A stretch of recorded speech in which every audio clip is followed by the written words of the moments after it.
चलिए, आज शुरू करने जा रहे हैं हम लोग सर्वोच्च न्यायालय सुप्रीम कोर्ट। अब सुप्रीम कोर्ट से लेके नीति आयोग तक मैं कोशिश करूँगा, ये #5 है, ठीक है? सॉरी #4 है, #5 जो है एंड कर दूँगा पॉलिटिकल का, कोशिश करूँगा कि एंड हो जाए, ठीक है? #5 तक, नहीं तो #6 तो पक्का खत्म हो जाएगा। ये मेरा हैशटैग जो है आपका सीरीज वाइज रहेगा, ये ध्यान रखिएगा। तो hashtag political NCERT political hashtag करिएगा सर्च तो आ जाएगा, ठीक है? नए अकाडमी लिख दीजिएगा और इतना बार मैं याद करवाऊँगा कि आपको कुछ नहीं करना है, सिर्फ एग्ज़ाम देने जाइए। वो क्वेश्चन अगर आ गया तो आपसे नहीं छूटेगा, ये नलिनी अकाडमी वादा करता है। तो चलिए, पहला क्वेश्चन है कि उच्चतम न्यायालय के अधिकार क्षेत्र को बढ़ाने का अधिकार किसके पास है? तो ये हमारे संसद के पास है, पार्लियामेंट के पास है। किसके पास है? संसद के पास है। हमेशा याद रखिएगा, सांसद संसद के पास है। तो उच्चतम न्यायालय के अधिकार क्षेत्र को बढ़ाने का अधिकार मेरे संसद के पास है, पार्लियामेंट के पास है। बात करूं, नेक्स्ट क्वेश्चन देखते हैं। पढ़ क्या रहे हैं? सर्वोच्च न्यायालय। इसमें पूरा आर्टिकल पढ़ेंगे सर्वोच्च न्यायालय का, ये भी जान लीजिए। तो यहाँ पे देखिए, भारत के सर्वोच्च न्यायालय की स्थापना कब हुई थी? तो 28 जनवरी 1950 को हुई थी। कब हुआ? 28 जनवरी 1950 को हुआ, ठीक है? 28 जनवरी 1950 को सर्वोच्च न्यायालय की स्थापना हुई। अगर और बात करें तो भारत के सर्वोच्च न्यायालय के कार्यवाहक मुख्य न्यायाधीश की नियुक्ति कौन करता है? तो राष्ट्रपति करते हैं। कौन करते हैं? राष्ट्रपति जी करते हैं। तो राष्ट्रपति जी करते हैं। चलिए, ये भी बात सही है। अगर आपसे पूछेगा, देखिए यहाँ पे मैं बहुत अच्छे से आपको याद करवाता हूँ। यहाँ पे तो मैंने फास्ट चल गया। अगर पूछ दे कि सर्वोच्च न्यायालय की स्थापना कब हुआ, तो हम बताएंगे 1950 में हुआ। अच्छा, 1950 में हुआ तो 28 जनवरी 1950 को हुआ था। ये भी डेट याद रखिए, 28 जनवरी, ठीक है? 28 जनवरी को हुआ था। अब बताइए कि सर्वोच्च न्यायालय बन गया तो इसे चलाने वाला कौन है? कोई तो व्यक्ति होगा। तो हाँ, अवश्य होगा। इसके लिए न्यायाधीश की नियुक्ति होगी। तो अच्छा, कार्यवाहक के रूप में भाई होगा। तो मुख्य न्यायाधीश की नियुक्ति कौन करेगा? अब इसके लिए सर्वोच्च न्यायालय के लिए एक कार्यवाहक चाहिए जो कि न्यायाधीश के रूप में होना चाहिए। तो उसका नियुक्ति कौन करेंगे? हमारे राष्ट्रपति जी करेंगे। और कौन करेंगे? हो गया कि नहीं? सर्वोच्च न्यायालय की नियुक्ति कौन करेगा? राष्ट्रपति, मुख्य न्यायाधीश के रूप में, है ना? चलिए, ये बात भी सही है। और भी सवाल देखते हैं। सर्वोच्च न्यायालय में जो है मुख्य न्यायाधीश सहित कुल कितने न्यायाधीश हो सकते हैं? कितने? तो जानते हैं 34 होते हैं। मुख्य न्यायाधीश को जोड़ लीजिए, उसके साथ जितने भी और भी जो हैं न्यायाधीश होंगे, टोटल अभी तक 34 ही हैं। कितने हैं? 34 हैं जोड़कर। और भी बात करते हैं, दूरसंचार विवाद निपटान, ठीक है? निपटान एवं अपील अधिकरण क्या होता है? अपील अधिकरण के निर्णयों को केवल सुप्रीम कोर्ट में चुनौती दी जा सकती है। अगर मान लीजिए दूरसंचार विवाद हो, उसको निपटाना हो, या अपील अधिकरण की बात हो, ठीक है? समझ गए? तो ये सब अगर निर्णय लेना हो तो ये सिर्फ हम सुप्रीम कोर्ट में ही कर सकते हैं। सुप्रीम कोर्ट के सिवा कहीं नहीं जा सकते हैं, उच्चतम न्यायालय के सिवा कहीं नहीं जा सकते। तो सुप्रीम कोर्ट में ही चुनौती होगी।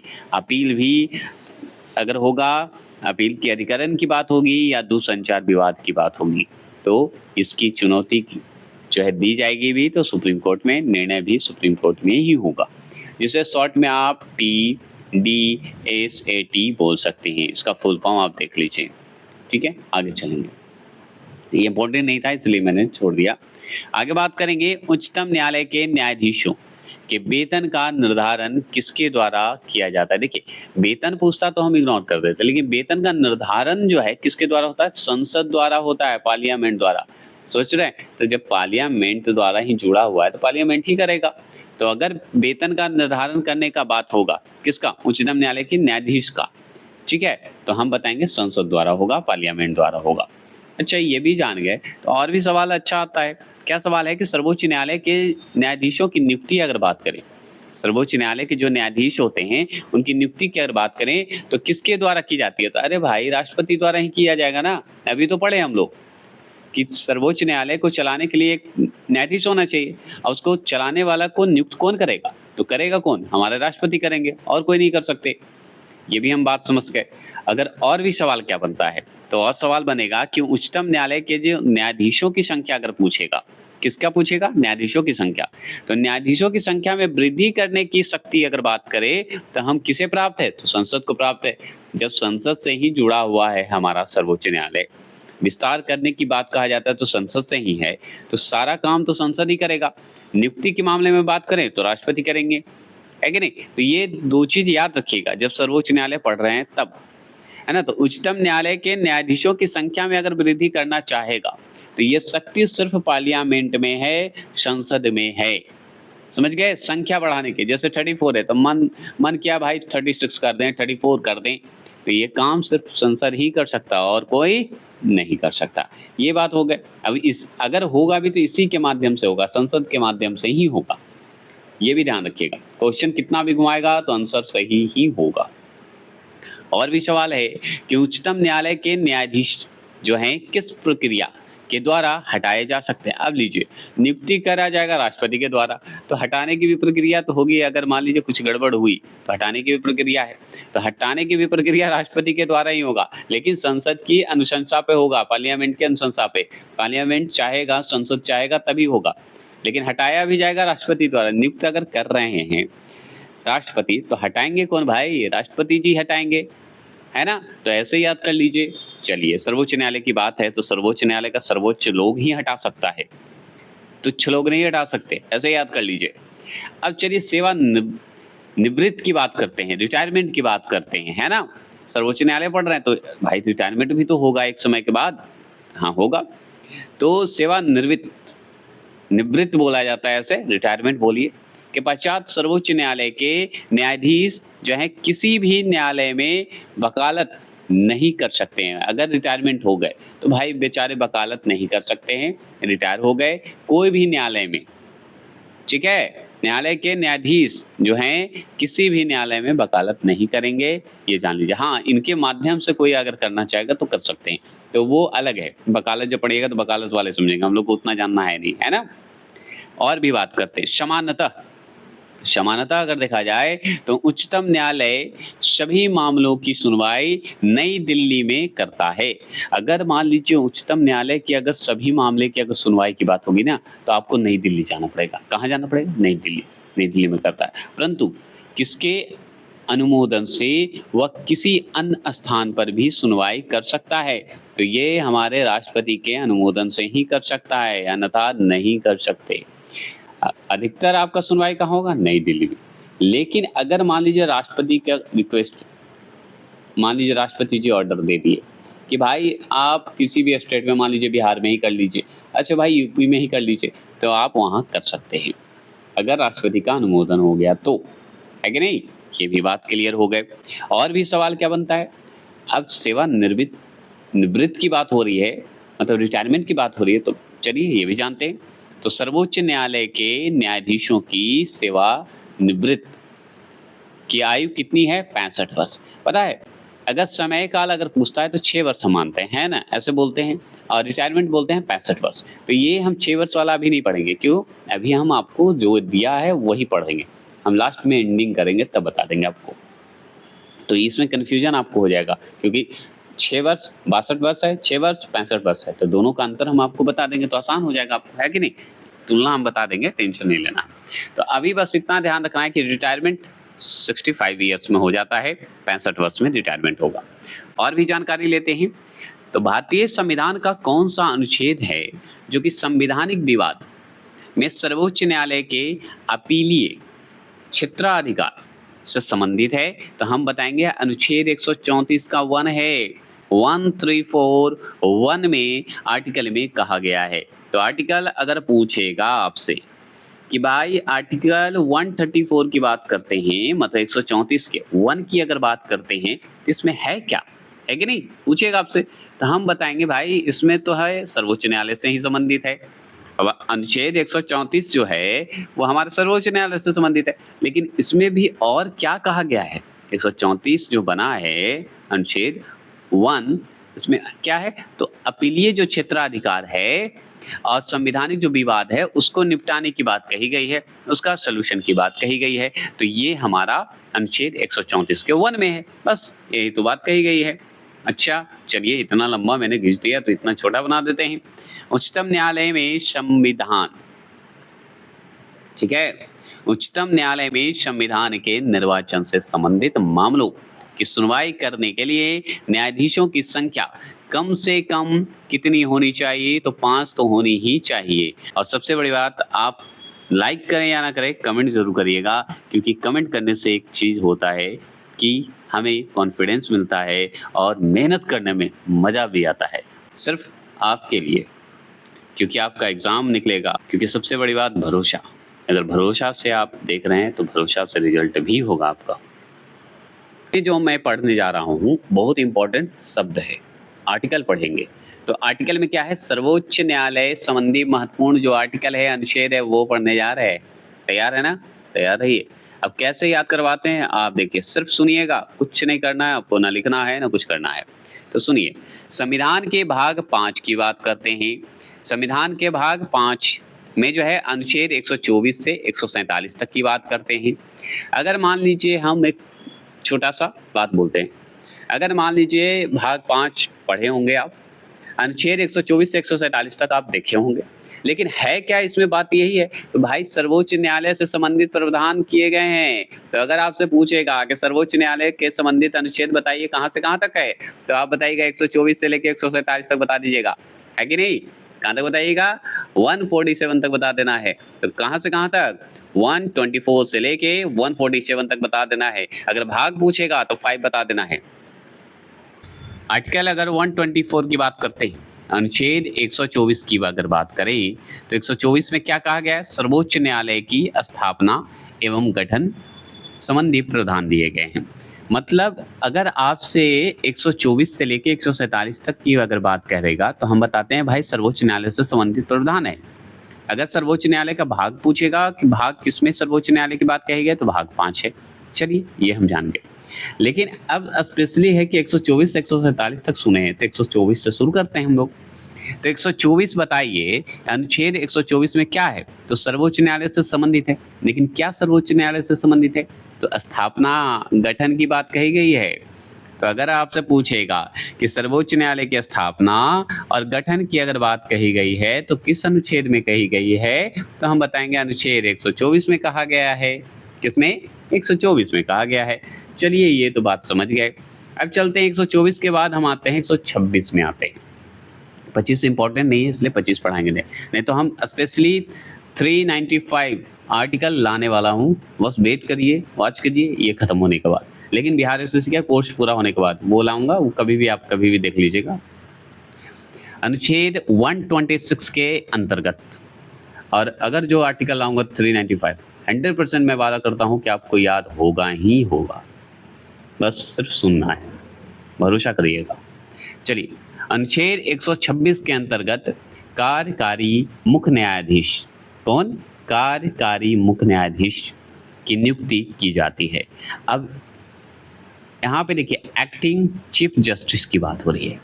अब एक्टिंग मतलब एक्शन, काम करने वाले मुख्य न्यायाधीश की नियुक्ति कौन करता है?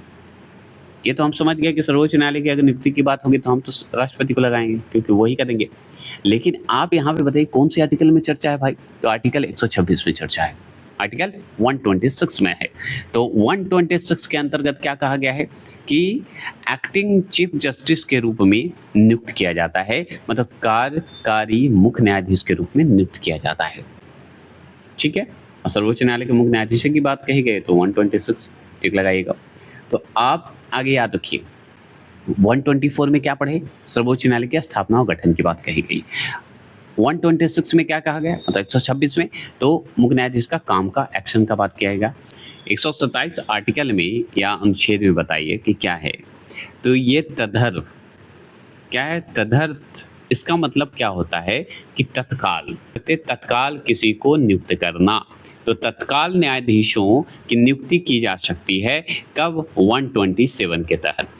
समझ गए? तो अगर आपसे पूछेगा कि सर्वोच्च न्यायालय का अनुच्छेद 127 जो है, सर्वोच्च न्यायालय से संबंधित 127 आर्टिकल, वो है क्या, कहता क्या है, तो हम कहेंगे भाई तत्काल जो न्यायाधीश की नियुक्ति की जाती है उसी की बात करते हैं।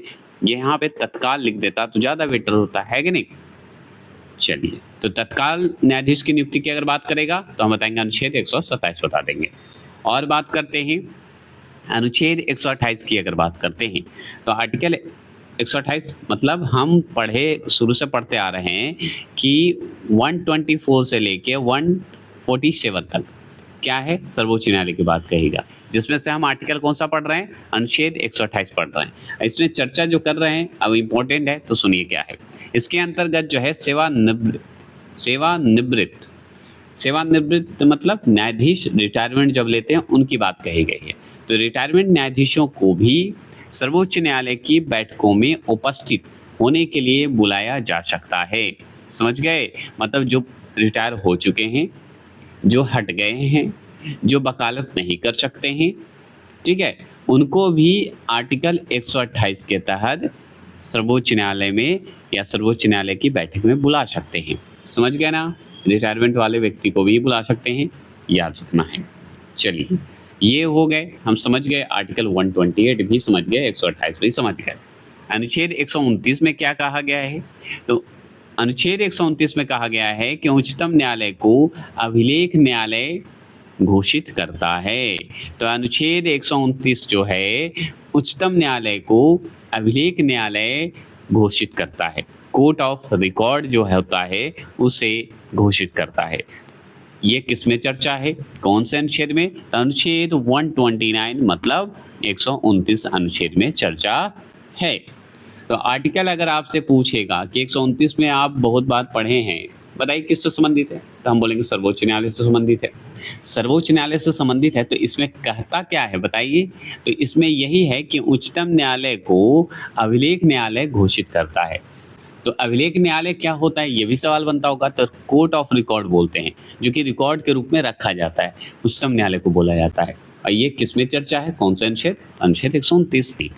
अनुच्छेद 130 की अगर बात करते हैं, अनुच्छेद कितनी बात करते हैं, 130 की बात करते हैं। अनुच्छेद 130 में उच्चतम न्यायालय का स्थान जो है निर्धारित करने की मुख्य न्यायाधीश की शक्ति है। मतलब ये समझे, सीट ऑफ सुप्रीम कोर्ट, समझ गए। मतलब अनुच्छेद 130 अगर आपको पढ़ रहे हैं या पढ़ते हैं तो उसमें याद रखिएगा कि उच्चतम न्यायालय का जो स्थान होता है निर्धारित करने की, जो कि मुख्य न्यायाधीश की शक्ति है। तो ये निर्धारित कर सकते हैं कौन, मुख्य न्यायाधीश कर सकते हैं। किसका स्थान, उच्चतम न्यायालय का स्थान निर्धारित कर सकते हैं। कौन कर सकते हैं, मुख्य न्यायाधीश कर सकते हैं, क्योंकि इनके पास पावर है, शक्ति है। समझ गए। तो किस आर्टिकल में भाई, तो अनुच्छेद 30 में, मतलब अनुच्छेद 130 में, 30 नहीं 130 में, 130 में। याद हो गया, चलिए ये बात भी याद हो गया होगा। अब चलते हैं अनुच्छेद 131 पढ़ते हैं। तो अनुच्छेद 131 में जो कहा गया है, इसमें क्या कहा गया है कि उच्चतम न्यायालय की आरंभिक या मूल अधिकारिता का विवरण कहा गया है। मतलब ओरिजिनल जो जुडिशियल होता है और जो आधिकारिक रूप से शुरुआती दौर पे कहिए या वास्तविक रूप से कहिए, उच्चतम न्यायालय का जो विवरण दिया गया है वो है आर्टिकल 131 में। ठीक है, मतलब 131 अनुच्छेद में ये बात बताई गई है, वास्तविक बताई गई है, उच्चतम न्यायालय की वास्तविकता मूल का विवरण दिया गया है। चलिए विवरण की अगर बात हो गया तो 131 हम याद कर लिए। अब अनुच्छेद 136 पे आते हैं, जो कि हम यहाँ पे नीचे चलेंगे थोड़ा। मैंने पीडीएफ बना देता हूँ कि आसानी से आपको डबल में मिल जाए। तो अगर आपसे पूछते भाई, कोई भी बड़े बड़े लोग पूछ ही देते हैं, गाँव में जाइएगा तो अभी भी कई लोग ऐसे हैं, है ना, आपके आसपास ही बहुत टैलेंटेड लोग कभी कभी होते हैं जो कि पूछ देते हैं, जो कि आपको हो सकता है जो चीज़ आ रहा हो वो पूछवे नहीं करेंगे, जो चीज़ नहीं आ रहा वो पूछते हैं। तो याद आते हुए भी अचानक अगर कोई पूछ दे तो नहीं आता है उस समय, लेकिन वो तो नहीं समझेंगे, वो तो पूछ डालेंगे, हम वही करेंगे। मान लीजिए हमसे कोई पूछ दिया अनुच्छेद 136 बताइए है क्या, तो बताएंगे भाई अनुच्छेद 136 में कहा गया है कि अपील के लिए उच्चतम न्यायालय की जो है विशेष अनुमति का प्रावधान है। मतलब विशेष अनुमति दिया गया है किसको, उच्चतम न्यायालय को, किसके लिए, अपील के लिए। और ये आर्टिकल कौन सा है, 136 आर्टिकल में है। तो 136 आर्टिकल समझ गए क्या है, विशेष अधिकार दिया गया है किसको, उच्चतम न्यायालय को। क्यों, अपील के लिए, जो अपील के लिए होता है ना, स्पेशल उनको अनुमति दिया गया है। इसकी चर्चा की गई है, इसकी प्रावधान की गई है किसमें, आर्टिकल 136 में, है ना, अनुच्छेद 136 में। बोलिएगा नहीं ना, नहीं बोलिएगा, ठीक है। अब चलिए थोड़े से नकल करते हैं। मान लीजिए बूढ़े बुजुर्ग अगर पढ़ा रहे हो, तो अगर मान लीजिए उन लोग सवाल आपसे पूछे, अच्छा बाबू ये बता दे कि 136 में का हाली अनुच्छेद में बहुत पढ़ रहा है सुप्रीम कोर्ट तक, है कि नहीं? पूछ देता है कि नहीं? पूछ देता है। पूछ देते हैं, सम्मान दीजिए। तो मैं बोलूँगा हाँ, पूछ देता है। इसमें अपील के बारे में तो जानते हैं, लेकिन हाँ और कुछ ही था हमको याद नहीं है, लेकिन हाँ, इतना ज़रूर है कि अपील के लिए उच्चतम न्यायालय में विशेष कोई प्रावधान दिया गया है, विशेष अनुमति है। याद हुआ कि नहीं? ऐसे ही सब जवाब तोड़-तोड़ के जवाब दीजिएगा, लेकिन दे दीजिएगा, ये निश्चित है। याद हुआ कि नहीं? ऐसे सवाल होते हैं, ऐसे मेरे साथ भी हुए हैं, आपके साथ भी होते होंगे, अभी भी होते हैं मेरे साथ। तो ऐसा नहीं है कि जो चीज़ आपको आ रहा है वो ज़रूरी है कि पूछ दे, अगर पूछ दे, आते हुए भी अचानक कोई पूछ देता है तो नहीं आता है। तो इसका मतलब ये मत समझिए कि आपके पास ज्ञान नहीं है, ज्ञान बहुत है, बस मंथन करने की आवश्यकता है। और ये मैं करवा रहा हूँ, याद करवा रहा हूँ, तो सिर्फ सुनिएगा, ओके? चलिए आगे चलें। बस लाइक और सब्सक्राइब करते रहें, अच्छा लगता है तो फन करने के लिए कभी-कभी मैं इस तरह का कॉमेडी कर देता हूँ। अगर अच्छा लगे तो ज़रूर लाइक करें। नहीं लगे तो मेरी आवाज़ को म्यूट कर लीजिएगा, कोई दिक्कत नहीं है, क्योंकि आपको सिर्फ एग्ज़ाम क्रैक करने से मतलब है। आप खुश रहें तो मेरे लिए बहुत बड़ी बात है कि नहीं? तो आप खुश हैं तो हम खुद ब खुद खुश हो जाएँगे। चलिए, अब बात करते हैं अनुच्छेद 137 की बात करते हैं। अनुच्छेद 137 अच्छा जी, अब 136 में अभी पढ़े, अब फिर अनुच्छेद 137 पूछ दिया। अब इसमें क्या करें? तो इसमें यही करेंगे कि उच्चतम न्यायालय की अपने निर्णयों के पुनर्विचार की शक्ति के विषय में उल्लेख है। समझ गए? मतलब कहने का मतलब है कि अपना रिव्यू लेने के लिए उच्चतम न्यायालय को विचारा दिया गया है कि भाई इस आर्टिकल में आपको दिया गया है।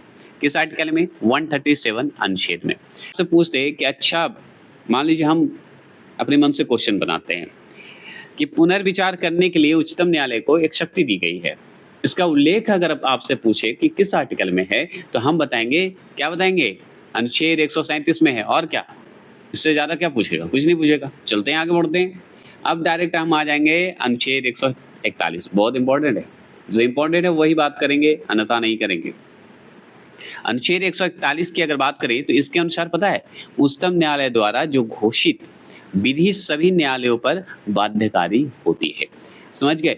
अगर उच्चतम न्यायालय द्वारा जो घोषित किया गया विधि, वो सभी न्यायालय जितने भी न्यायालय हैं, सब पर बाध्यकारी होता है और ये आर्टिकल 141 में कहा गया है।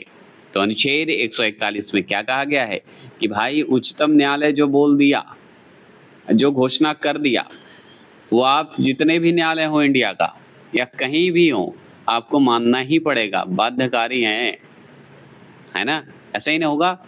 तो उच्चतम न्यायालय को ये भाई अधिकार दिया गया है। तो घोषित विधि द्वारा सभी मानना ही पड़ेगा उच्चतम न्यायालय की बात को। तो अनुच्छेद 141 में है, अनुच्छेद 141 में है। क्लियर हो गए? कोई दिक्कत? अगर मैं बात करूं अनुच्छेद 143 की बात करेंगे, अनुच्छेद 143 की बात करेंगे। तो अनुच्छेद 143 में क्या कहा गया है?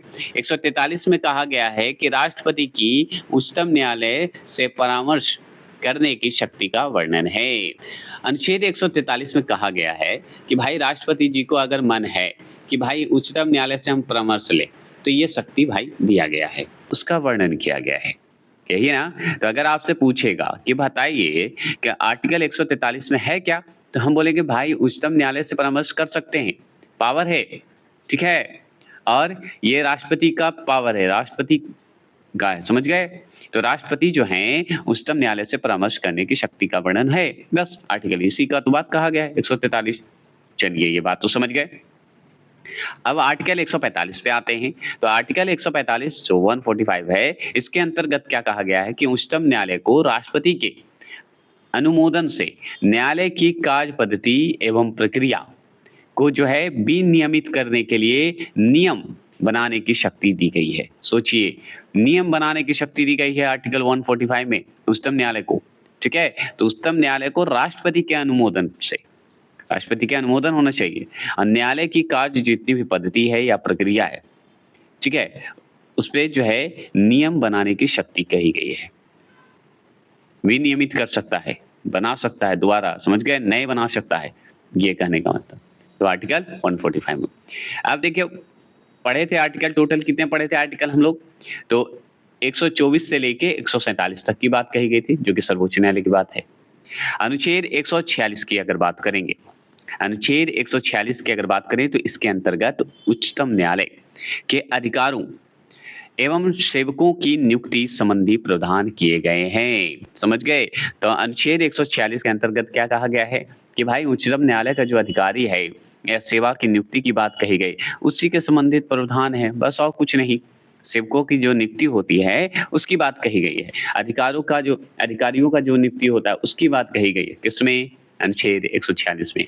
किससे संबंधित है? उच्चतम न्यायालय से संबंधित है कि नहीं? चलिए आगे चलते हैं। और जो भी बुक अगर लेना चाहते हैं तो मेरा टेलीग्राम को और इंस्टाग्राम को ज्वाइन कर लीजिए। इंस्टाग्राम पे मैंने बुक का जो है पोस्ट कर दिया है, आप जाके उस बुक को ले सकते हैं। सारा बुक जितना भी मैं पढ़ाता हूँ उस बुक का मैं इंस्टाग्राम पर, क्योंकि यूट्यूब पे डालना नहीं रहता है, इसलिए इंस्टाग्राम पे मैंने उस वीडियो को पोस्ट कर दिया हूँ। आप जाके वहाँ से देख सकते हैं, आप किताब का नाम पढ़ सकते हैं। ठीक है? हो सकता है कहीं-कहीं सभी लोगों का कमेंट हम नहीं रिप्लाई दे पाते, इसके लिए हम क्षमा चाहते हैं, लेकिन चाहता हूँ कि आप इंस्टाग्राम कर लीजिए, सारा पोस्ट किया हुआ है, गाना का साथ लगा देते हैं, जिससे आप आराम से किताब का नाम पढ़ लीजिए, अच्छे से पढ़ लीजिए और वो किताब ऑर्डर करके अपना ले लीजिएगा। ये भी सर्वोच्च न्यायालय से ही पढ़ रहे हैं, तो सुनिए। केंद्र और राज्यों के साथ, ठीक है? केंद्र और राज्यों के बीच की बात हो रही है, मध्य होने वाले जो विवाद होते हैं, केंद्र और राज्य के बीच विवाद होता है कि नहीं? होता है।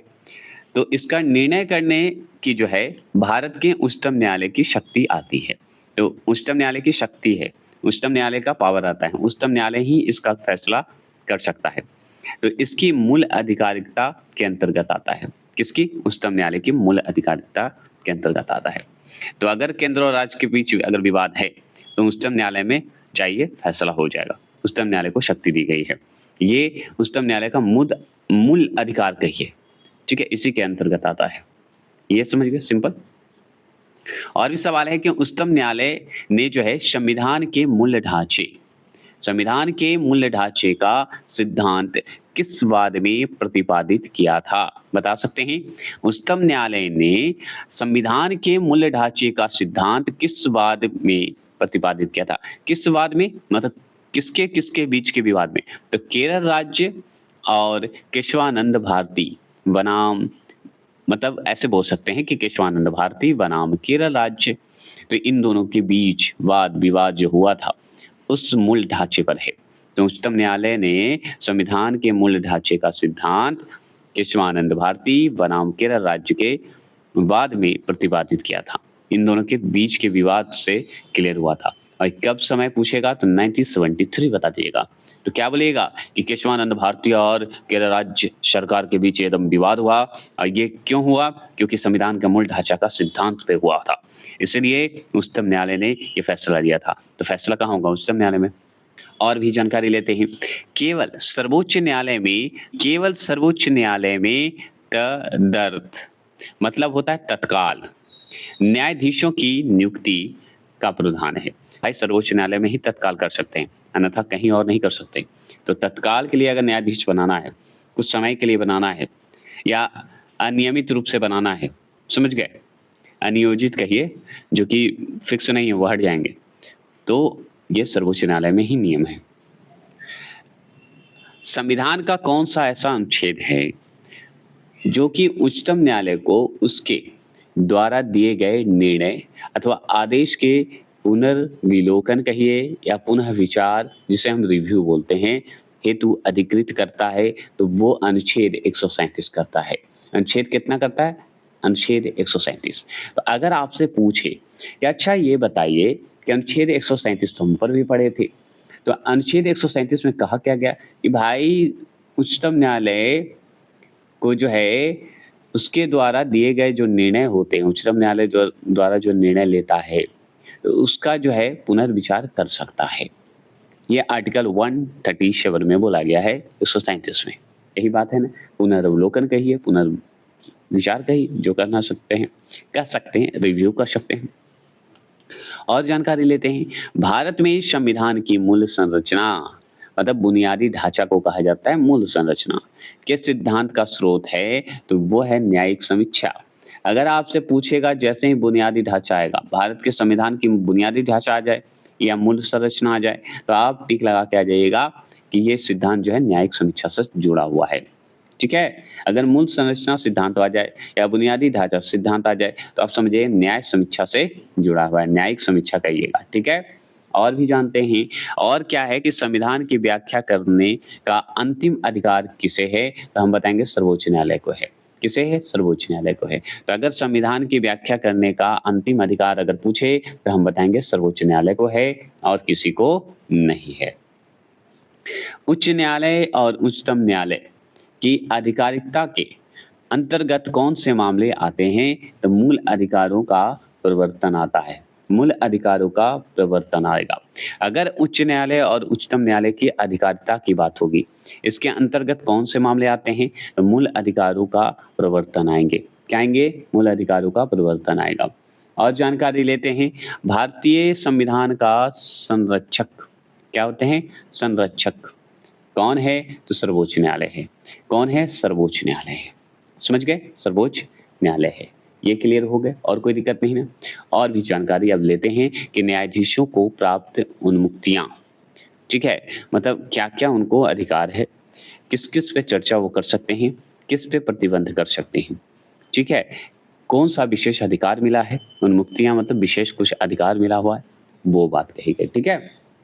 तो देखिए, अनुच्छेद 121 चले जाइएगा, 121 चले जाइएगा। तो अनुच्छेद 121 जो है उच्चतम न्यायालय तथा उच्च न्यायालयों के न्यायाधीशों के आचरण के संबंध में संसद में चर्चा पर प्रतिबंध लगाता है। तो संसद पार्लियामेंट में चर्चा पर क्या लगाता है? प्रतिबंध लगाता है। किस पे? उच्चतम न्यायालय हो या उच्च न्यायालय हो। उच्चतम न्यायालय हो या उच्च न्यायालय के जो न्यायाधीश होते हैं, उनके आचरण कैरेक्टर के संबंध में अगर पूछे, तो संसद में जो है चर्चा पर प्रतिबंध लगता है, चर्चा नहीं करने कहता है। इसके अनुसार जो है उच्चतम न्यायालय तथा उच्च न्यायालयों के किसी न्यायाधीश द्वारा अपने कर्तव्य के निर्वहन में तो किए गए किसी आचरण के विषय में संसद में कोई चर्चा नहीं होगी, कोई चर्चा नहीं होगा। किंतु जब ऐसे न्यायाधीश को हटाने के प्रस्ताव पर संसद में विचार चल रहा हो, तो उससे संबंध जो है आचरण पर संसद में चर्चा की जा सकेगी। अगर मान लीजिए कि जब तक उन पे हटाने का महाभियोग नहीं लगेगा, तब तक कोई चर्चा संसद में नहीं होगी। व्यर्थ की चर्चा ही नहीं होगी। ये नियम बनाया गया था आर्टिकल 121 में। अगर मान लीजिए महाभियोग लग गया, हटाने की बात है, तब तो भाई आचरण पे चर्चा तो होगा ही, क्योंकि आचरण के हिसाब से ही पद से हटाया जाता है। ये भी बात है, तो ये ध्यान रखना है। और कुछ नहीं है आर्टिकल में इतना बड़ा जो आप पढ़ रहे हैं ना, ऐसा कुछ नहीं। बस 121 में यही है कि चर्चा नहीं की जाएगी और चर्चा कब की जाएगी? जब हटाने की बात होगी, अन्यथा संसद में कोई चर्चा नहीं होगी न्यायाधीश की, कोई न्यायाधीश हो, ठीक है? न्यायालय की अवमानना। न्यायालय की अवमानना की अगर बात होगी, मतलब अब नहीं मानेंगे भाई, अवमानना, ठीक है? ऐसे याद रखिए। तो भारतीय संविधान के अनुच्छेद 129 में, 129 में, ठीक है? तो भारतीय संविधान के अनुच्छेद 129 में सर्वोच्च न्यायालय तथा अनुच्छेद 215 में उच्च न्यायालयों की अवमानना, ठीक है? कंटेम्प्ट बोलते हैं, ठीक है? कंटेम्प्ट बोलेंगे, के संबंध में शक्तियों का प्रावधान किया गया है। समझ गए? मतलब ज़रूरी नहीं कि वो सबकी बात माने, नहीं, जो कहा जाएगा वो बात माना जाएगा। समझ गए? मतलब उच्चतम न्यायालय मतलब सर्वोच्च न्यायालय जो मानेगा वही फैसला सही होगा। समझ गए? ये कहने का मतलब है। तो न्यायालय की अवमानना की बात अगर करें, कंटेम्प्ट की बात करें, तो इसके संबंध में शक्तियों का प्रावधान किया गया है। तो अगर आपसे पूछे कि भारतीय संविधान के अनुच्छेद 129 में क्या है, तो सर्वोच्च न्यायालय तथा अनुच्छेद अगर 215 आ जाए, तो उच्च न्यायालय की जो अवमानना है, कंटेम्प्ट कहते हैं, उसके संबंध में शक्तियों का प्रावधान किया गया है। कोई भी व्यक्ति अगर उच्चतम न्यायालय का न्यायाधीश रह चुका है, ठीक है? प्रतिबंध लगेगा, क्यों लगेगा? चलिए बताते हैं। तो अगर मान लीजिए कोई व्यक्ति हम ही रह गए उच्चतम न्यायालय के न्यायाधीश, कल्पना करने में क्या जाता है? एक्टिंग ऐसा चीज़ है कि आप कुछ भी बन सकते हैं, हीरो से लेके जीरो तक, वकील से लेके जज तक, जो बन जाइए आप, है ना? तो वही समझिए कि उच्चतम न्यायालय का न्यायाधीश रह चुके हैं। भारत में अगर किसी न्यायालय या प्राधिकारी के समक्ष अगर बात कर लीजिए तो आप वकालत नहीं कर सकते हैं या कार्य जो होते हैं नहीं कर सकते हैं। समझ गए? यही बात है। न्यायाधीशों पर अगर प्रतिबंध लग गया तो भाई कोई भी उच्चतम न्यायालय का न्यायाधीश रह चुके होंगे, तो फिर दोबारा न्यायालय अपराधिकारी के समक्ष आप वकालत नहीं कर सकते। वकालत करिएगा तो प्रतिबंध लग जाएगा, समझ गए? कार्य लगेगा तो कार्य भी नहीं कर सकते। आप न्यायाधीश हैं, न्यायाधीश बन के रहिए, इस तरह का बात है, ठीक है? अब देखिए, भारत के प्रथम दलित मुख्य न्यायाधीश कौन थे? तो न्यायमूर्ति के.जी. बालकृष्णन है। न्यायमूर्ति के.जी. बालकृष्णन कौन थे? तो भारत के प्रथम दलित मुख्य न्यायाधीश थे, याद रखिएगा। तो भारत के प्रथम दलित मुख्य न्यायाधीश कौन थे? तो हम बताएंगे न्यायमूर्ति के.जी. बालकृष्णन थे। समझ गए? दलित अगर पूछेगा तो के.जी. बालकृष्णन को टिक लगा दीजिएगा। अगर आपसे पूछे कि संविधान की व्याख्या से संबंधित सभी विवाद सर्वोच्च न्यायालय के समक्ष किस अधिकारिता के अंतर्गत आता है? तो प्रारंभिक क्षेत्राधिकार के अंतर्गत आता है। समझ गए?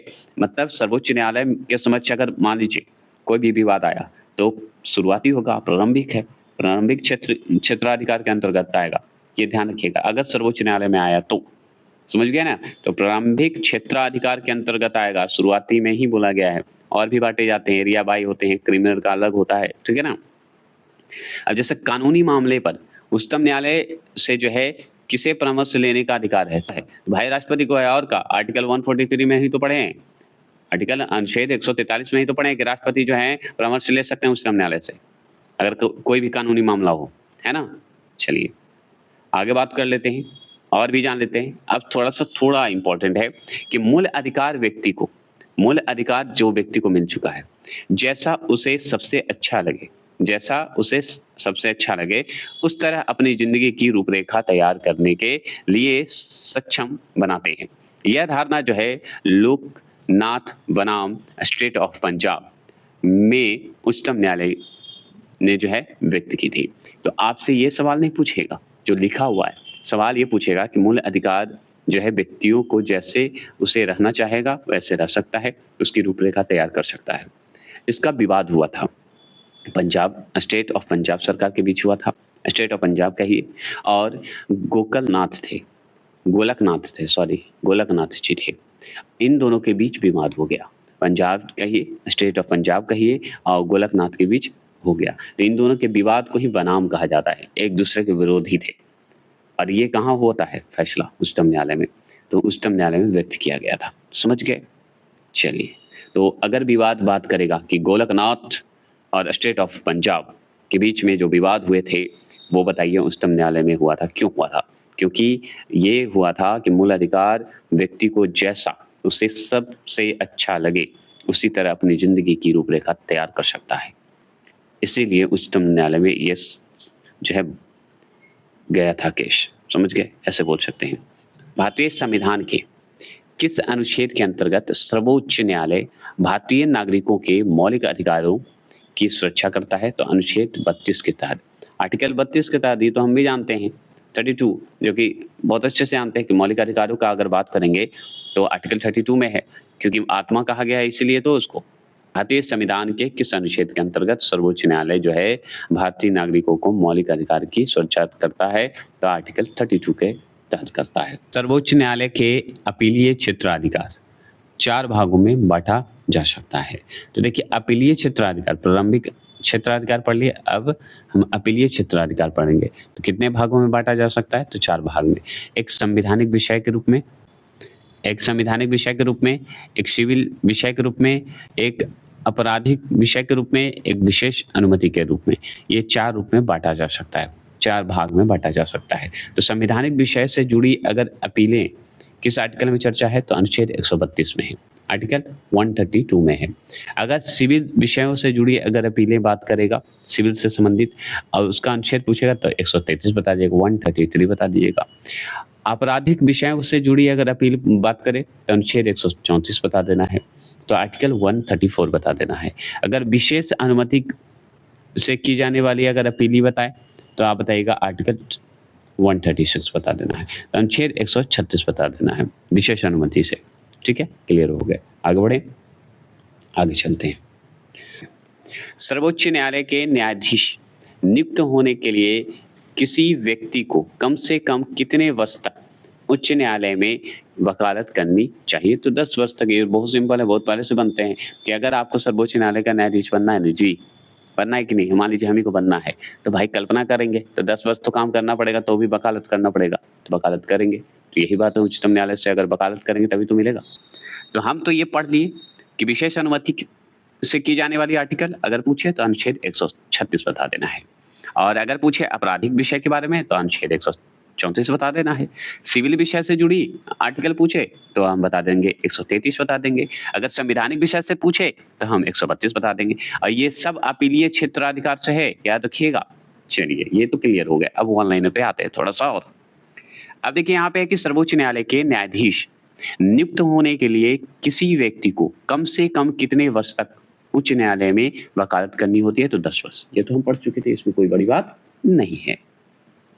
और भी जानते हैं, थोड़ा सा और जान लेते हैं, समझ लेते हैं क्या है। तो देखिए, न्यायिक पूर्णावलोकन की अगर बात करेंगे, न्यायिक पूर्णावलोकन की बात करेंगे, जिसे हम पूर्णावलोकन कहिए या पुनः विचार कहिए, रिव्यू कर सकते हैं, का अर्थ यह है कि सर्वोच्च न्यायालय राज्य के ऐसे कानून जो संविधान के विपरीत हो, क्या हो? संविधान के विपरीत हो, उसे असंवैधानिक घोषित कर सकता है। समझ गए? न्यायिक पुनरावलोकन का मतलब ही होता है, या पुनः विचार का मतलब ही होता है कि सर्वोच्च न्यायालय जो है राज्य के कोई भी, अगर मान लीजिए विवादित हो या उसका उल्टा कोई भी कानून हो, उसे असंवैधानिक घोषित कर सकता है। कौन? न्यायिक। अगर मान लीजिए दे दिया और उसका लेकिन असंवैधानिक घोषित बाद में कर सकता है, ये नियम बताएगा, उसी को न्यायिक पुनरावलोकन बोलते हैं। तो देखिए, भारत के न्यायालयों में से किसे या किन्हें अभिलेख न्यायालय माना जाता है? तो उच्च न्यायालयों एवं उच्चतम न्यायालय को अभिलेख न्यायालय माना जाता है, मतलब कोर्ट ऑफ रिकॉर्ड बोला जाता है।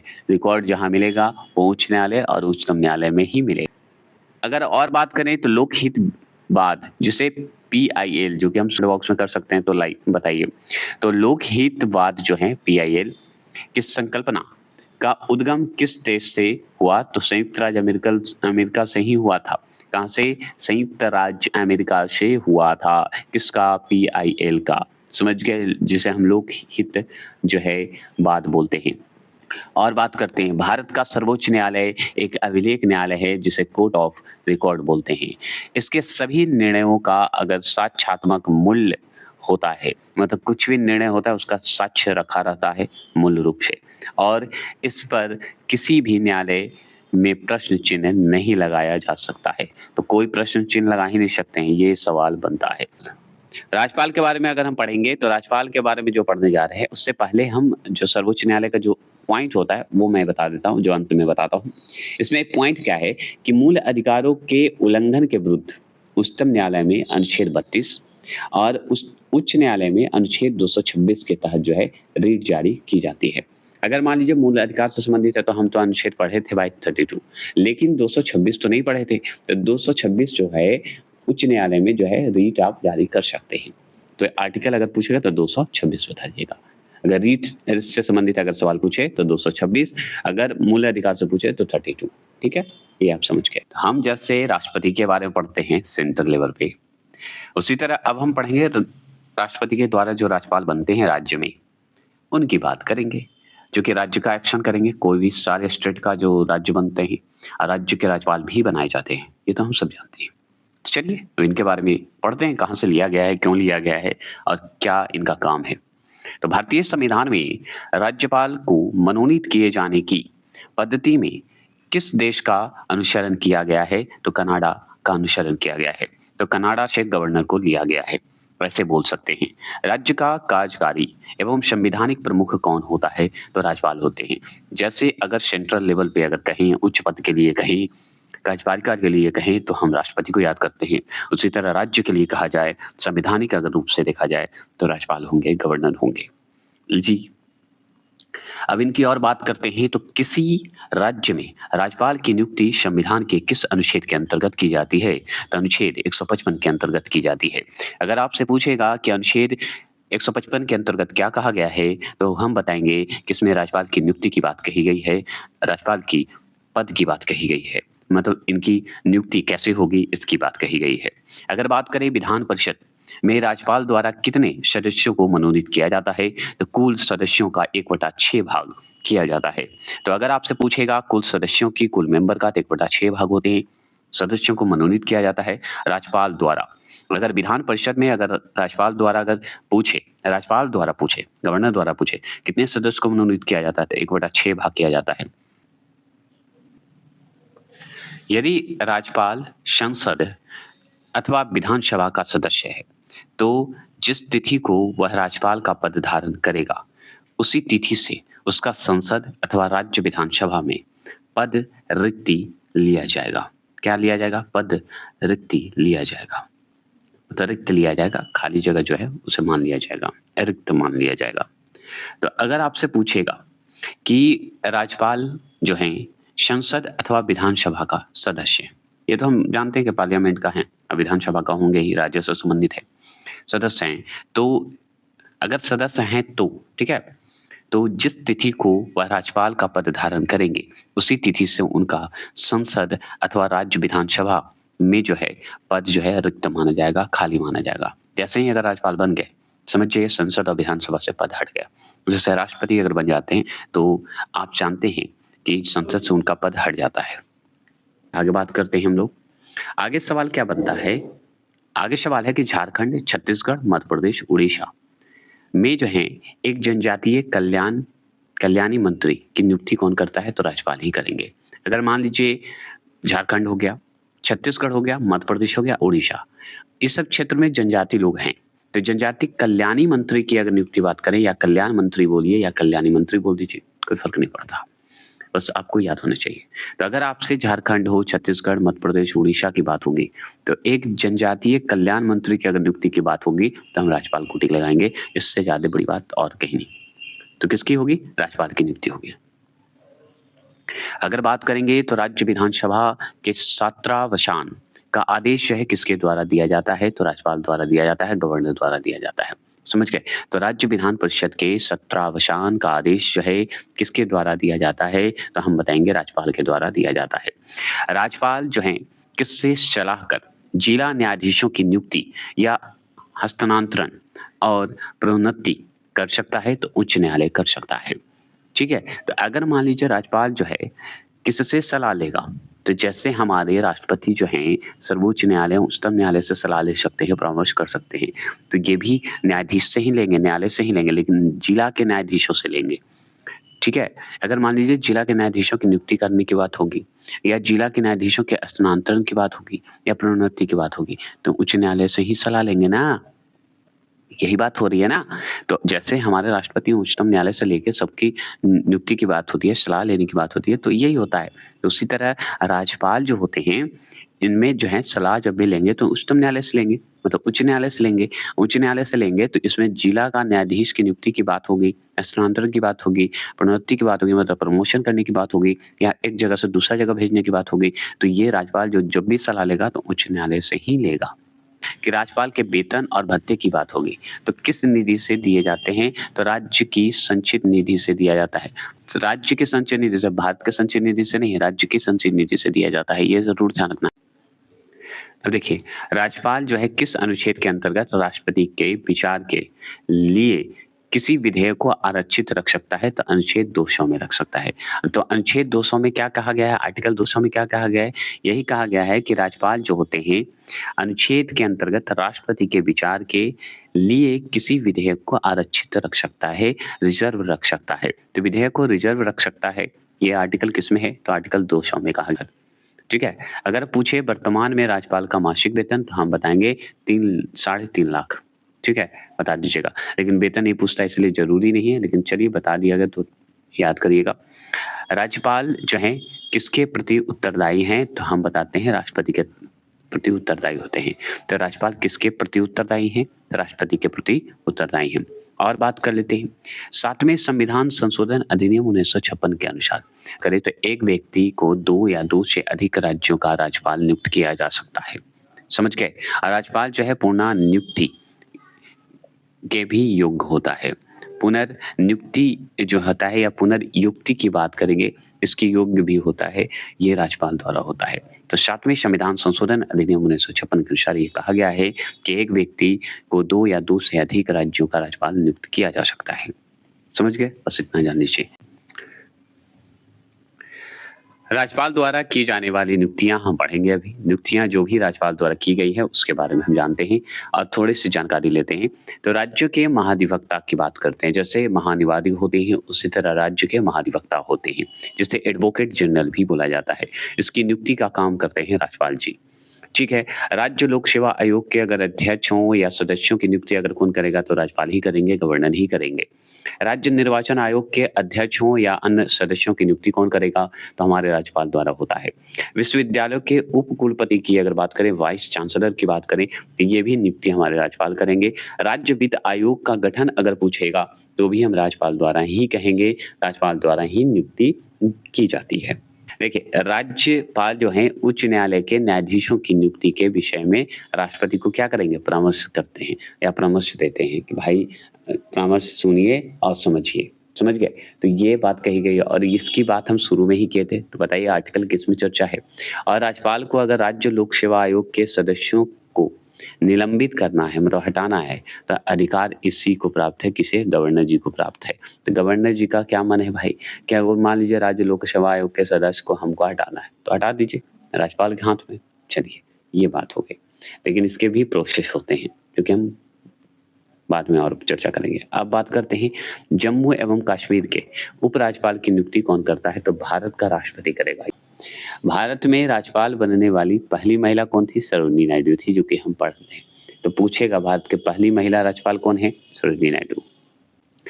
राज्य विधानसभाओं में आंग्ल भारतीय समुदाय के लिए प्रतिनिधित्व का प्रावधान भारत के संविधान के किस अनुच्छेद द्वारा किया जा गया है, किस अनुच्छेद द्वारा, तो अनुच्छेद 333 के द्वारा किया गया है राज्य विधानसभा में आंग्ल भारतीय समुदाय की।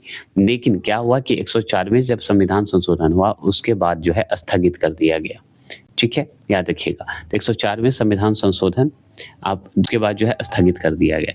क्या कर दिया गया, स्थगित कर दिया गया है, ये जरूर ध्यान रखना है, अभी रोक दिया गया है। क्लियर हो गए। अब थोड़ा सा जानकारी और लेते हैं कि राज्यपाल से संबंधित प्रमुख अनुच्छेद कौन कौन है। तो राज्यपाल से संबंधित अगर अनुच्छेद आपसे पूछे तो सबसे पहला अनुच्छेद होता है 153। तो 153 में क्या कहा गया, राज्यों के राज्यपाल की बात कही गई है। तो आपसे पूछेगा अनुच्छेद 153 में क्या है, तो राज्यों के राज्यपाल से संबंधित वर्णन कहा गया है, बात कही गई है। अगर 154 में अगर अनुच्छेद में पूछे कि भाई राज्यपाल से संबंधित, तो राज्यों की कार्यपालिका शक्ति का जो है राज्यपाल में निहित होती है। तो कार्यपालिका शक्ति, तो राज्य की कार्यपालिका शक्ति, जैसे भारत का कार्यपालिका शक्ति में राष्ट्रपति है, उसी तरह राज्य में हमारे राज्यपाल हैं। उनकी शक्ति की बात कही गई, पावर की बात कही गई, किसमें, आर्टिकल 154 में कही गई है। अगर पूछे आर्टिकल 160 में क्या कहा गया है, तो आकस्मिक परिस्थितियों में राज्यपाल के कार्य के लिए बात कही गई है। राज्यपाल के कार्य के लिए, मान लीजिए राष्ट्रपति शासन लग गया तो उसमें राज्यपाल का काम होगा, तो 160 के तहत कहा गया है। या कोई भी राज्य में गड़बड़ी हो गई, परिस्थिति खराब हो गई, तो भाई राज्यपाल जो है कार्य करेगा, वहाँ पे याद रखिएगा।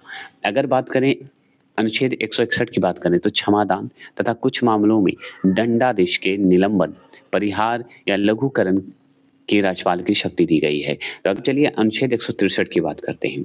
अनुच्छेद 163 में कहा गया है कि मंत्रिपरिषद द्वारा राज्यपाल को सलाह एवं सहयोग देना। ठीक है, मंत्रिपरिषद द्वारा राज्यपाल को सलाह एवं सहयोग देना अनुच्छेद 163 में है। 200 में क्या है, पढ़े थे अनुच्छेद 200 में कि राज्य विधानसभा द्वारा पारित विधेयकों पर राज्यपाल की अनुमति या राष्ट्रपति के विचारार्थ या विचार के लिए या सलाह के लिए आरक्षित करना, रिजर्व करना, याद रखना। 201 की बात करते हैं। अनुच्छेद 201 में विचार के लिए आरक्षित विधेयक पर राष्ट्रपति की कार्यवाही की बात कही गई। तो अनुच्छेद 201 में जो है विचार के लिए आरक्षित विधेयक जो है, विधेयक पर राष्ट्रपति का कार्यवाही होगा, याद रखिएगा। अनुच्छेद अगर 213 की बात करेंगे तो अनुच्छेद 213 में क्या कहा गया है कि राज्य की अध्यादेश जारी करने की शक्ति है। तो राज्यपाल की अध्यादेश जारी करने की शक्ति दी गई है राज्यपाल को, याद रखिएगा अनुच्छेद 213 में। अगर अनुच्छेद 233 की बात करें तो राज्यपाल द्वारा जिला न्यायाधीशों की नियुक्ति की बात कही। अनुच्छेद 233 में राज्यों द्वारा जिला न्यायाधीशों की नियुक्ति की बात कही गई है। चलिए, ये बातें हो गई क्लियर है। इसमें पॉइंट हम थोड़ा बता देते हैं। तो सुनिए, सरोजिनी नायडू ने राज्यपाल को सोने के पिंजरे में निवास करने वाली चिड़िया की संज्ञा दी थी। ठीक है, चिड़िया की संज्ञा दी थी, ये जरूर ध्यान रखना है बस। ठीक है, राज्य विधानमंडल जिसे स्टेट लेजिस्लेटिव बोलते हैं, इसमें हम मुख्यमंत्री के बारे में पढ़ेंगे। मुख्यमंत्री का जो सदस्य होते हैं, मेंबर, वो पढ़ेंगे। इसमें जो है राज्य का विधानसभा, विधान परिषद के बारे में पढ़ेंगे। पहला क्या है कि भारत में राज्य विधानमंडलों का उच्च सदन कौन सा है, तो बताइएगा विधान परिषद। थोड़ी बाहरी आवाज को इग्नोर करना होगा क्योंकि बारिश हो रही है, तो बारिश का आवाज जो है छत से गिर रही है, तो हो सकता है आवाज रिकॉर्ड हो, तो ध्यान रखना होगा। ठीक है, लेकिन मीठा है, आप आनंद ले सकते हैं। तो काउंसिल ऑफ स्टेट की अगर बात करें, उच्च सदन का कौन सा है, तो विधान परिषद होता है। तो उच्च सदन जैसे राज्यसभा होता है, उसी तरह राज्य में विधान परिषद होता है, बस इतना ही ध्यान रखना है। और निम्न सदन जैसे लोकसभा होता है, उसी तरह राज्य में विधानसभा होता है। ठीक है, चलिए, राज्यों के वित्तीय लेखों पर कौन नियंत्रण रखता है, कंट्रोल करता है, तो हम जानते हैं CAG करता है। CAG जो है, जिसे हम कहते हैं नियंत्रक एवं महालेखा परीक्षक, वो क्या करता है, वित्तीय लेखों पर नियंत्रण करेगा। राज्य के वित्तीय लेखों पर नियंत्रण कौन करेगा, तो CAG करेगा। बस इतना ध्यान रखना होगा आपको। ठीक है, और भी जानकारी लेते हैं, थोड़ा फास्ट चलेंगे, है कि नहीं। और भी है कि राज्य में उच्च सदन, जिसे हम विधान परिषद कहते हैं, की स्थापना या समाप्ति संबंधित राज्य की विधानसभा द्वारा पूर्ण बहुमत से पारित प्रस्ताव पर ही होगा। हो सकता है समाप्त करने की बात हो या स्थापना करने की बात हो। संसद द्वारा साधारण बहुमत से पारित प्रस्ताव के द्वारा की जाती है। विधान परिषद की अगर स्थापना की बात हो या समाप्ति की बात हो, तो जिसे हम विधान परिषद बोलते हैं, जिसे हम उच्च सदन भी बोलते हैं राज्य का, तो याद रखना है कि विधानसभा का जितने भी हैं, विधानसभा द्वारा पूर्ण बहुमत होनी चाहिए, लेकिन संसद द्वारा साधारण बहुमत पारित हो जाता है। साधारण बहुमत भी रहेगा तो पारित हो जाएगा। तो विधान परिषद किसी साधारण विधेयक को अधिकतम कितने समय तक रोक सकती है, तो 4 माह तक रोक सकती है। अगर राज्य का मामला है, अगर मान लीजिए सेंटर का मामला होता है तो 6 माह हम करते, लेकिन अब राज्य की मामला है तो 4 माह याद रखिएगा। तो विधान परिषद जो है किसी साधारण विधेयक को अधिकतम कितने समय तक रोकेगा, तो 4 ही माह तक रोकेगा, उससे ज्यादा नहीं रोक सकता है विधान परिषद। समझ गए, किसी भी साधारण विधेयक को। अब यहाँ पे देखिए, राज्य मंत्री परिषद से संबंधित महत्वपूर्ण अनुच्छेद हम पढ़ते हैं। तो राज्य के मंत्रिपरिषद, जैसे हमारे सेंटर के मंत्रिपरिषद हुए थे, PM जिसमें, इसमें राज्य के मंत्रिपरिषद। अब इनके बारे में आर्टिकल कौन कौन से पढ़ते हैं, तो आर्टिकल 163 तो सबसे इंपॉर्टेंट है।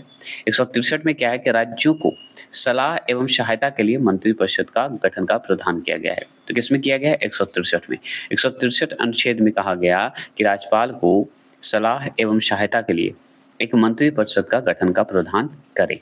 समझ गए, ये बात है।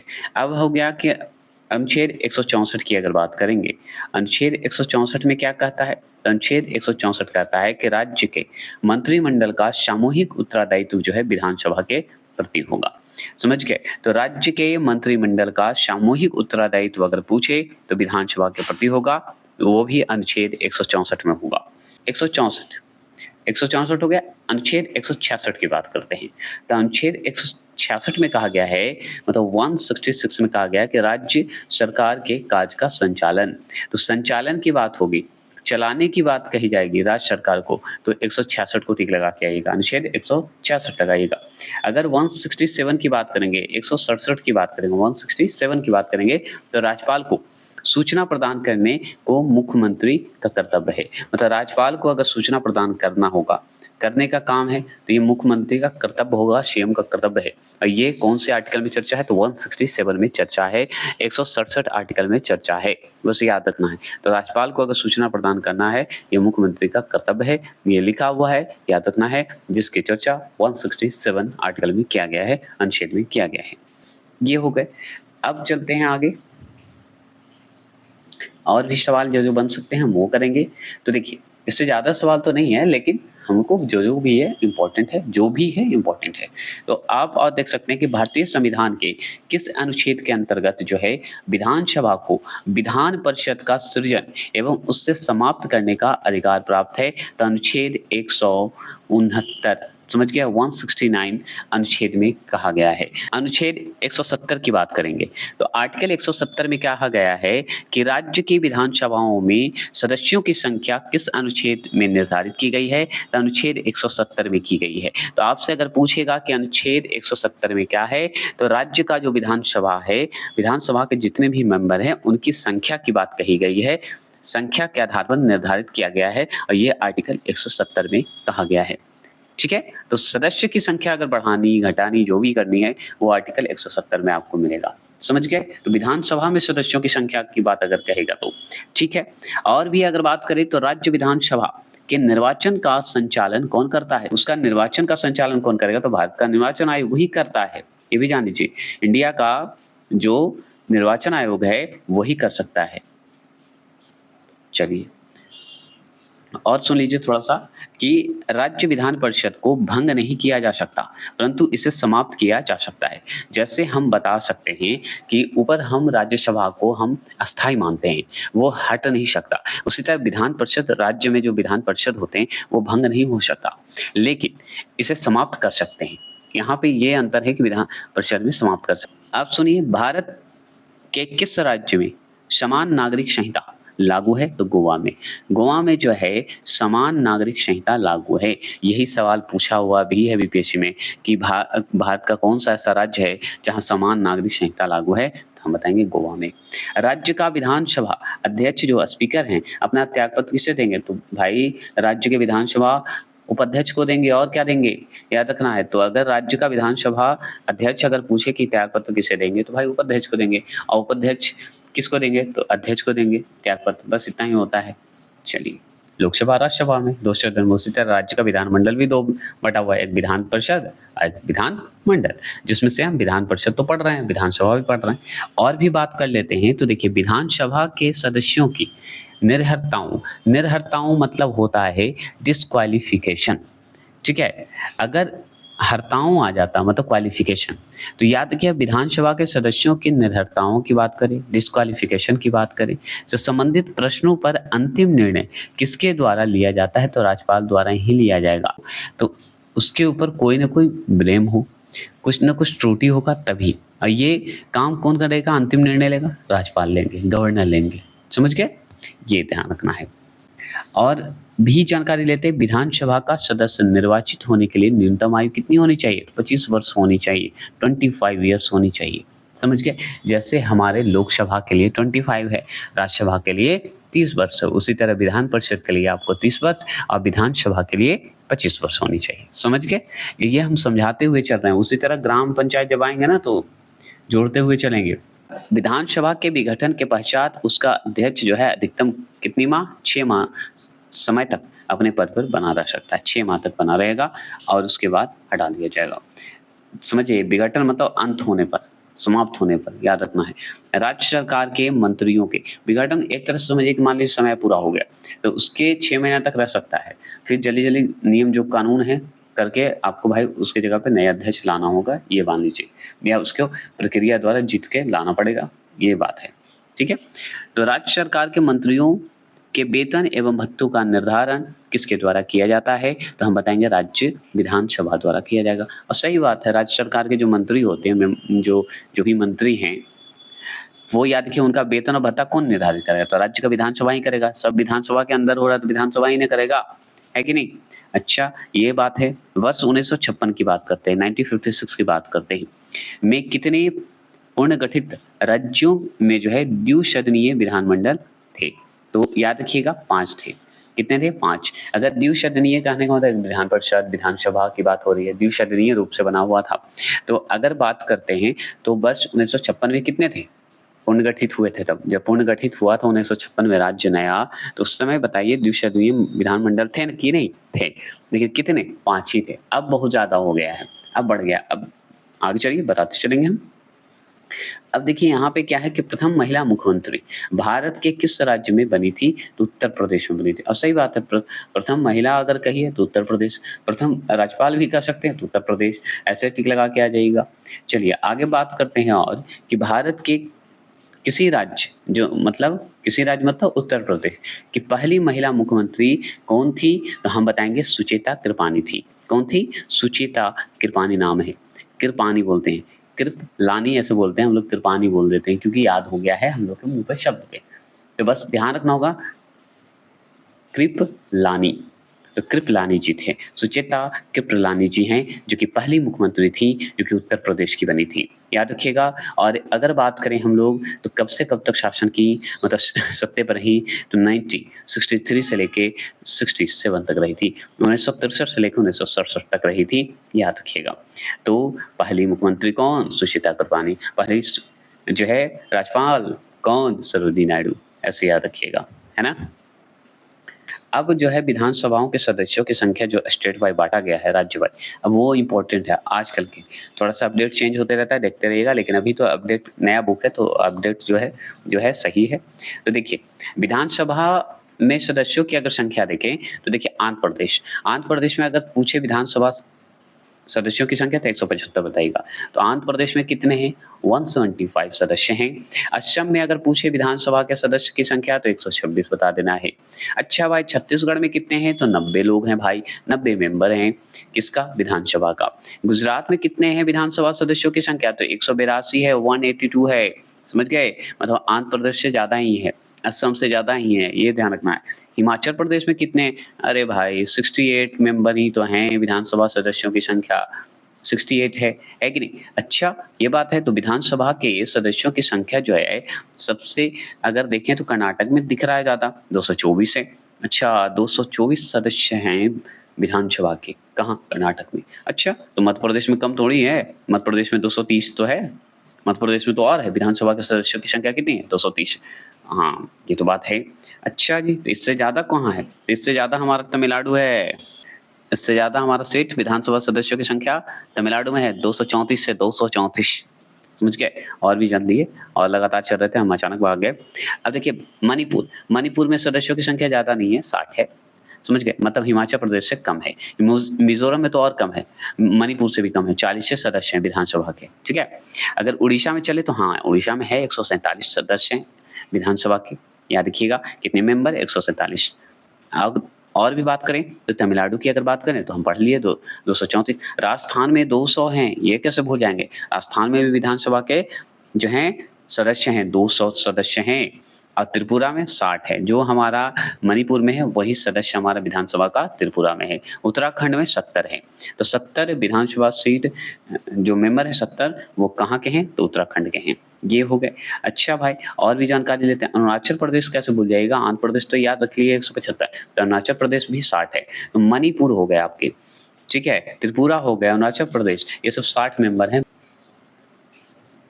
ठीक है? तो विधानसभा सदस्यों की संख्या अगर अरुणाचल प्रदेश में पूछे तो 60 बता के चलाइएगा। बिहार में देखिए 243 है। बिहार में कितने? 243 विधानसभा सदस्यों की संख्या है। सबसे अगर देखा जाए तो अभी तो हमको बिहार दिख रहा है 243। उसके बाद यूपी का तो बात ही मत करिएगा, यूपी के तब देखते हैं। ठीक है? कर्नाटक में भी कम नहीं है, मध्य प्रदेश में भी कम नहीं है, ठीक है? महाराष्ट्र फिर हमारा ज़्यादा है। तो आगे याद रखिएगा बिहार। बिहार में अगर सभा के सदस्यों की संख्या पूछेगा तो हम बताएँगे कितना? 243 है। ये हम देख चुके हैं और अभी चुनाव आने वाला है तो ज़रूर याद रखिएगा। गोवा की अगर बात करें, गोवा में विधान सभा के सदस्यों की संख्या पूछे तो 40 बता दीजिएगा। 40 किसका? मिज़ोरम का जितना 40 है उतना ही गोवा का भी है। ये जान गए। अब हरियाणा का देखिए, हरियाणा का भाई 90 विधानसभा सदस्यों की संख्या है। तो जितना 90 की संख्या की अगर बात करें तो छत्तीसगढ़ का भी विधानसभा के सदस्यों की संख्या 90 है, छत्तीसगढ़ में, है कि नहीं? उसी तरह हरियाणा में भी 90 है। अगर झारखंड की बात करें तो बिहार का पड़ोसी भाई झारखंड है, तो झारखंड का बात करें तो 81 विधानसभा सदस्यों की संख्या है, 81 है।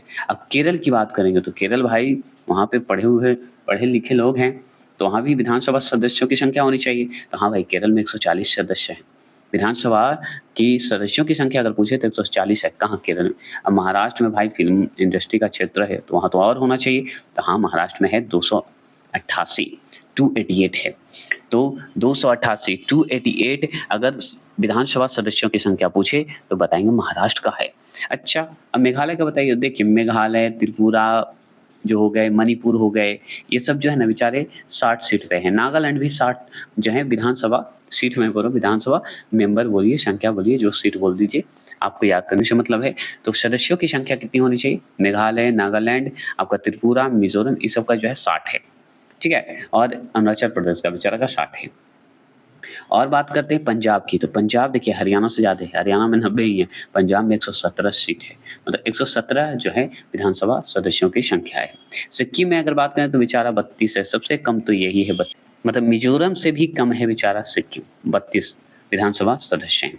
अच्छा, तेलंगाना की बात करें तो तेलंगाना भाई 119 है, 119 विधानसभा सदस्यों की संख्या है।